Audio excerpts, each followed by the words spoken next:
गुस्से में बोले गए शब्द दूसरों के दुख पहुंचाते हैं। गुस्से की वजह से हमारी सोचने समझने की शक्ति कमजोर हो जाती है। इसी वजह से काफी लोग गुस्से में ऐसे शब्द बोल देते हैं जिनके लिए बाद में पछतावा होता है, लेकिन मुंह से बोले गए शब्द वापस नहीं आते हैं। इसीलिए बोलते समय बहुत सतर्क रहना चाहिए। ये बात हम एक लोक कथा से समझ सकते हैं।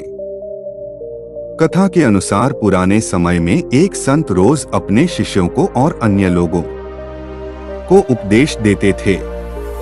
गांव के अधिकतर लोग संत का बहुत सम्मान करते थे, लेकिन कुछ ऐसे भी थे जो संत को पसंद नहीं करते थे।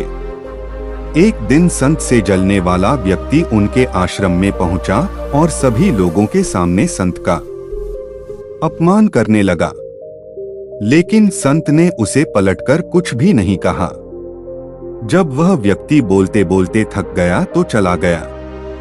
गांव के लोग ये देखकर बहुत दुखी थी। संत ने अपना प्रवचन फिर से शुरू कर दिया। जब वह व्यक्ति अपने घर पहुंचा तो उसे अपनी गलती का एहसास हुआ।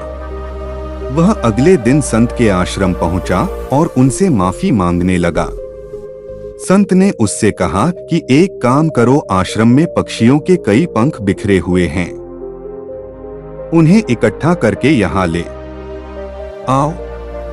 उस व्यक्ति ने तुरंत ये काम शुरू कर दिया। कुछ देर बाद वह पंख लेकर आ गया। संत ने उससे कहा कि अब ये पंख अपने नगर के बीच में रखाओ।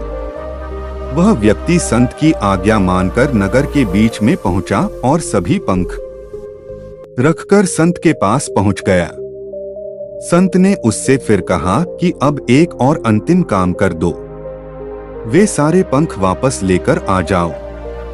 जब वह व्यक्ति नगर के बीच में पहुंचा तो वहां रखे सभी पंख उड़कर इधर-उधर फैल गए थे।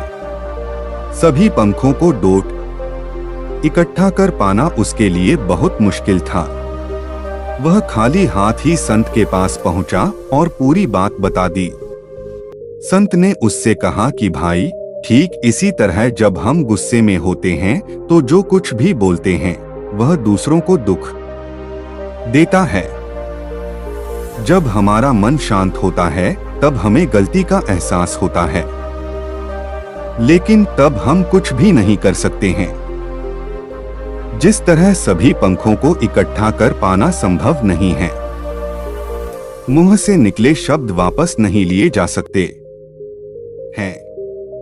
इसीलिए गुस्से से बचना चाहिए और कुछ भी बोलते समय बहुत सतर्क रहना चाहिए।